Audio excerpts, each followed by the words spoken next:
Welcome to my channel Sonu special. ಇವತ್ತು ಸ್ವಲ್ಪ different ಆಗಿ ತುಂಬ ಟೇಸ್ಟಿ ಆಗಿರ್ತಕ್ಕಂಥ ಎಗ್ ಪುಲಾವ್ನ ತವಾ ಮೇಲೆ ಹೇಗೆ ಮಾಡೋದು ಅಂತೇಳಿ ತೋರಿಸ್ಕೊಡ್ತಾ ಇದ್ದೀನಿ. ಬನ್ನಿ ಹಾಗಾದರೆ ವಿಡಿಯೋನ ಶುರು ಮಾಡೋಣ. ಎಗ್ ತವಾ ಪುಲಾವ್ನ ಹೇಗೆ ಮಾಡೋದು ಅಂತೇಳಿ ನೋಡ್ಕೊಳ್ಳೋಣ. ಸ್ಟವ್ ಮೇಲೆ ಒಂದು ಫ್ರೈಯಿಂಗ್ ತವಾ ಇಟ್ಕೊಂಡಿದ್ದೀನಿ. ಇದಕ್ಕೆ ಒಂದು 2 ಟೀ ಸ್ಪೂನಷ್ಟು ಎಣ್ಣೆ ಹಾಕ್ಕೊಂಡಿದ್ದೀನಿ. ಎಣ್ಣೆ ಬಿಸಿ ಆದಮೇಲೆ ನಾನಿಲ್ಲಿ ಒಂದು ದೊಡ್ಡ ಗಾತ್ರದ ಈರುಳ್ಳಿನ ಈ ರೀತಿ ಚಿಕ್ಕ ಚಿಕ್ಕದಾಗಿ ಕಟ್ ಮಾಡ್ಕೊಂಡು ಹಾಕ್ಕೊಂಡು ಫ್ರೈ ಮಾಡ್ಕೊಳ್ತಾ ಇದ್ದೀನಿ. ಈರುಳ್ಳಿ ನಮಗೆ ಗೋಲ್ಡನ್ ಬ್ರೌನ್ ಬರಬೇಕು, ಅಲ್ಲಿವರೆಗೂ ನಾವು ಫ್ರೈ ಮಾಡಬೇಕಾಗತ್ತೆ. ಈರುಳ್ಳಿ ಚೆನ್ನಾಗಿ ಫ್ರೈ ಆದಮೇಲೆ ನಾನು ಒಂದು ಅರ್ಧ ಟೇಬಲ್ ಸ್ಪೂನಷ್ಟು ಶುಂಠಿ ಬೆಳ್ಳುಳ್ಳಿ ಪೇಸ್ಟ್ ಹಾಕ್ಕೊಂಡಿದ್ದೀನಿ. ಶುಂಠಿ ಬೆಳ್ಳುಳ್ಳಿ ಪೇಸ್ಟ್ನ ಚೆನ್ನಾಗಿ ಒಂದ್ಸರಿ ಇದರೊಳಗಡೆ ಮಿಕ್ಸ್ ಮಾಡ್ಕೊಳ್ಳೋಣ. ಜೊತೆಗೆ ನಾನಿಲ್ಲಿ 2 ಹಸಿಮೆಣಸಿನ್ಕಾಯಿನ ಈ ರೀತಿ ಚಿಕ್ಕ ಚಿಕ್ಕದಾಗಿ ಕಟ್ ಮಾಡ್ಕೊಂಡು ಹಾಕ್ಕೊಂಡಿದ್ದೀನಿ. ಹಾಗೆ ಒಂದು ಟೊಮೊಟೊ ಅದನ್ನು ಕೂಡ ಚಿಕ್ಕದಾಗಿ ಕಟ್ ಹಾಕ್ಕೊಂಡು ಫ್ರೈ ಮಾಡ್ಕೊಳ್ತಾ ಇದ್ದೀನಿ. ಟೊಮೆಟೊ ಹಾಕಿದ ಮೇಲೆ ಒಂದು 2 ನಿಮಿಷಗಳ ಕಾಲ ನಾವು ಈ ರೀತಿ ಫ್ರೈ ಮಾಡಬೇಕಾಗತ್ತೆ. ಯಾಕೆಂದರೆ ಟೊಮೆಟೊ ಸ್ವಲ್ಪ ಸಾಫ್ಟ್ ಆಗಬೇಕು.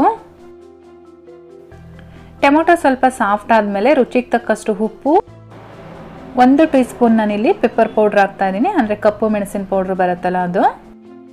ಹಾಗೆ 1 tea spoon garam masala powder ಸೇರಿಸ್ಕೊಳ್ತಾ ಇದ್ದೀನಿ. 1 ಟೀ ಸ್ಪೂನ್ ಧನಿಯಾ ಪೌಡರು, ಹಾಗೆ ಒಂದು 3/4 ಟೀ ಸ್ಪೂನಷ್ಟು ಜೀರಿಗೆ ಪೌಡ್ರ್ ಹಾಕ್ಕೊಳ್ತಾ ಇದ್ದೀನಿ. ಹಾಗೆ 1 ಟೀ ಸ್ಪೂನ್ ಖಾರದ ಪುಡಿ ಹಾಕ್ಕೊಳ್ತಾ ಇದ್ದೀನಿ. ನೀವು ಖಾರ ನೋಡಿ ಬೇಕಾದರೆ ಖಾರದ ಪುಡಿ ಹಾಕ್ಕೊಳ್ಬೋದು. ಜೊತೆಗೆ ಒಂದು 1/4 ಟೀ ಸ್ಪೂನು ಅರಿಶಿನ ಪುಡಿ ಹಾಕ್ಕೊಂಡಿದ್ದೀನಿ. ನಾನು ಹಾಕಿದ ಪೌಡರ್ ಎಲ್ಲ ಇವಾಗ ಮನೆಯಲ್ಲೇ ಮಾಡಿರ್ತಕ್ಕಂಥ ಹೋಮ್ ಮೇಡ್ ಪೌಡರ್ಸು.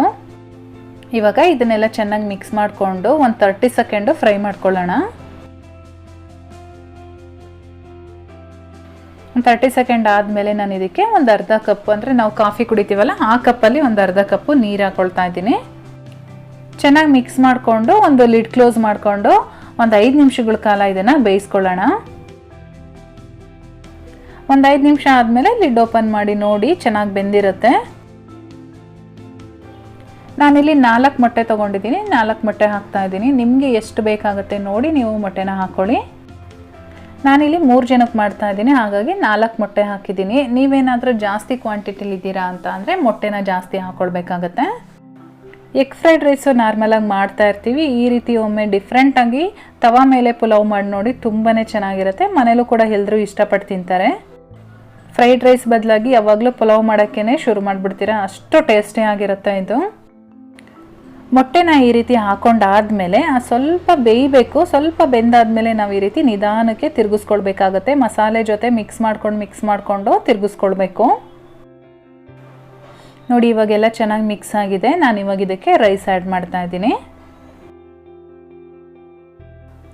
ಇವಾಗ ನಾವು ಐ ಫ್ಲೇಮಲ್ಲಿ ಇಟ್ಕೊಂಡು ಚೆನ್ನಾಗಿ ಮಿಕ್ಸ್ ಮಾಡ್ಕೊಳ್ಬೇಕಾಗತ್ತೆ.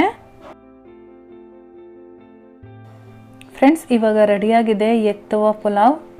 ಬಿಸಿ ಬಿಸಿ ಇದ್ದಂಗೆ ಸರ್ವ್ ಮಾಡಿ, ಜೊತೆಗೆ ಈ ರೀತಿ ಒಂದು ಹಾಫ್ ಬಾಯ್ಲ್ ಹಾಕ್ಕೊಳ್ಳಿ, ತುಂಬಾ ಚೆನ್ನಾಗಿರುತ್ತೆ ಟೇಸ್ಟಿಗೆ. ಈ ರೀತಿ ತವಾ ಮೇಲೆ ಒಂದು ಮೊಟ್ಟೆ ಹಾಕ್ಕೊಂಡು ಅದಕ್ಕೆ ಮೇಲ್ಗಡೆ ಜಸ್ಟ್ ಸ್ಪ್ರಿಂಕಲ್ ಮಾಡ್ಕೊಳ್ಳಿ ಉಪ್ಪು ಮತ್ತು ಖಾರದ ಪುಡಿನ.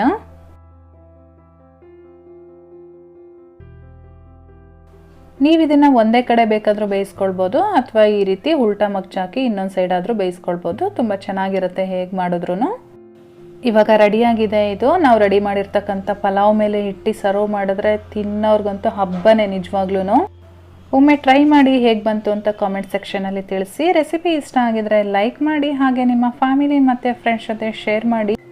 ಚಾನಲ್ಗೆ ಹೊಸಬ್ರಾಗಿದ್ದರೆ ಸಬ್ಸ್ಕ್ರೈಬ್ ಮಾಡ್ಕೊಳ್ಳಿ. ನಾನು ಮತ್ತೆ ಸಿಗ್ತೀನಿ ನಿಮಗೆ ಇನ್ನೊಂದು ಈಸಿ ರೆಸಿಪಿಯೊಂದಿಗೆ. ಅಲ್ಲಿವರೆಗೂ bye bye, take care, thank you for watching.